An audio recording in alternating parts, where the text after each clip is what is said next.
بسم الله الرحمن الرحيم. ثم قال ثلاثة لا ترد دعوتهم: الإمام العادل، والصائم حين يفطر، ودعوة المظلوم يرفعها فوق الغمام، وتفتح لها أبواب السماء، ويقول الرب عز وجل: وعزتي لأنصرنك ولو بعد حين. السلام عليكم ورحمة الله وبركاته. প্রিয় দর্শক, আজকে আমি তিরমিজি শরীফের একটি হাদিস পাঠ করলেন। হাদিসের মধ্যে নবী করিম সাল্লাল্লাহু আলাইহি ওয়াসাল্লাম বলেছেন যে তিনজন ব্যক্তির দোয়া আল্লাহ তাআলা রদ করেন না। এই তিনজন ব্যক্তি যখন দোয়া করবে আল্লাহ তাআলা সেই দোয়া কবুল করিয়ে নেন। সর্বপ্রথম হলো আল ইমামুল আদিল, ন্যায়পরায়ণ বাদশাহ। যে বাদশাহ দুনিয়ার রাজত্ব পাওয়ার পরে যারা বাদশাহী কুর্সিতে বসিয়েছে বা যে কোনো জজ হোক বা যে কোনো হাকিম হোক, তখন যাদের কাছে বিচার গিয়েছে সেই বিচারকে ন্যায় হিসেবে করিয়েছে এবং ইনসাফ হিসেবে বিচার করিয়েছে।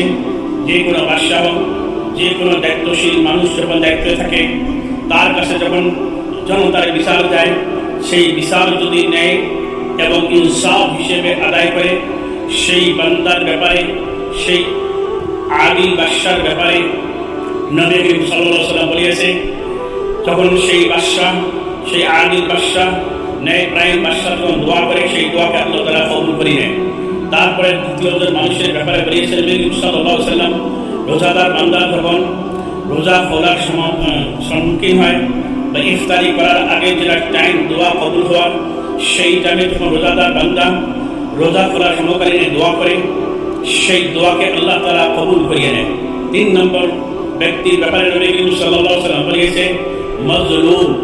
যারা মজলুম তখন জুলুমের শিকার হয়ে যায়, তখন অন্তর থেকে যেটা বদদোয়া বাহির হয়, সেই বদদোয়াকে আল্লাহ তাআলা মেঘের উপরে সর্বপ্রথম উঠাইয়ে নেয়, তারপরে আসমানের দরওয়াজা খুলে দেয়, সেই আসমানের দিকে প্রবেশ করে। তারপরে আল্লাহ তাআলা স্বয়ং বলেছে ওয়া ইজ্জতি লা আনসুরান্নাকা ওয়া বা'দ হিন। তা আমি মজলুমের অনিবার্য অবশ্যই আমি সহায় করব, অল্প দেরি হতে পারে।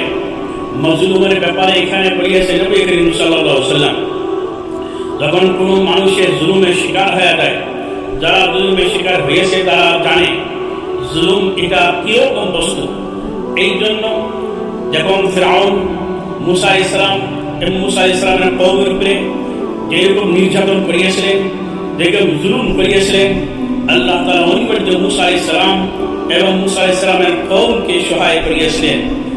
আর ফিরআউনকে আল্লাহ তাআলা নদীর ভিতরে চুপ গায়া মারিয়া ফেলেছেন এবং ফিরআউনের সেনাবাহিনীকে ধ্বংস করে দিয়েছেন। এই জন্য মনে রাখবেন, যারা জুলুমের শিকার হয়ে আছি বা জুলুমের শিকার আইন্দা হবে, এই আল্লাহ নবীর হাদিসকে মনে রাখবেন। অনিবার্য মজলুমের সাথে আল্লাহ সহায় থাকে, মজলুমের উপরে আল্লাহর খাস রহমত থাকে।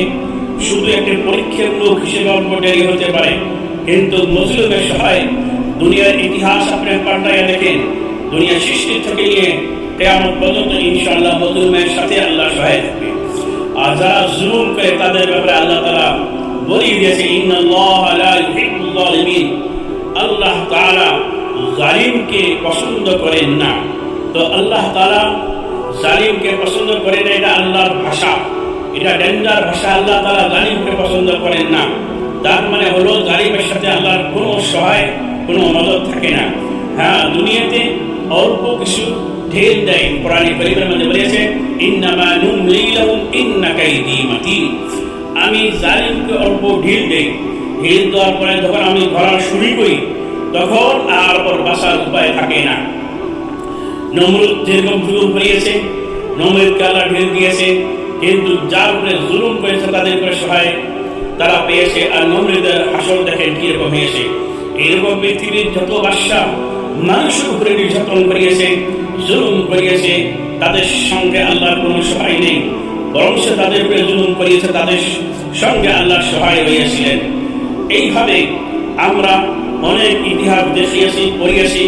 আল্লাহ তাআলা যাতে আমাদেরকে প্রত্যেকটা মানুষকে কোনো মানুষের উপরে জুলুম করা এটা নিষেধ করিয়ে দিয়েছে। ইসলামের বৈশিষ্ট্যের ভিতরে একটি সুন্দর বৈশিষ্ট্য, জুলুম ইসলাম মেনে কোনো আশ্রয় দেয় না। চাহে মুসলমান যদি একটা হিন্দুর উপরে জুলুম করে, সেই ইসলাম এরা গ্রহণ করতে পারে না।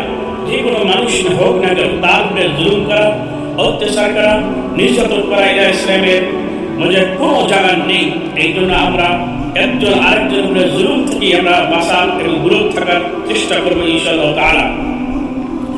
সর্বপ্রথম ইমাম ন্যায়পরায়ণ বাদশার ব্যাপারে নবী করিম সাল্লাল্লাহু আলাইহি ওয়াসাল্লাম আরেকটি হাদিসের মধ্যে সুসংবাদ দিয়েছে, যারা ন্যায় হিসেবে বিচার করবে দুনিয়ার বুকে, হিন্দু, মুসলমান, খ্রিস্টান, বৌদ্ধ এইসব দেখি না করবে, শুধু মানুষ হিসেবে বিচার যদি করে, ন্যায় ইনসাফ হিসেবে বিচার করে, যদি সেই বাদশার ব্যাপারে নবী করিম সাল্লাল্লাহু আলাইহি ওয়াসাল্লাম বলিয়েছে যে কিয়ামতের ময়দানে যখন কোনো ছায়া থাকবে না, আল্লাহ তাআলা ইমামে আদিলকে, ন্যায়পরায়ণ বাদশাকে ওই আরশের ছায়ার মধ্যে জায়গা দিবে ইনশাআল্লাহ তাআলা।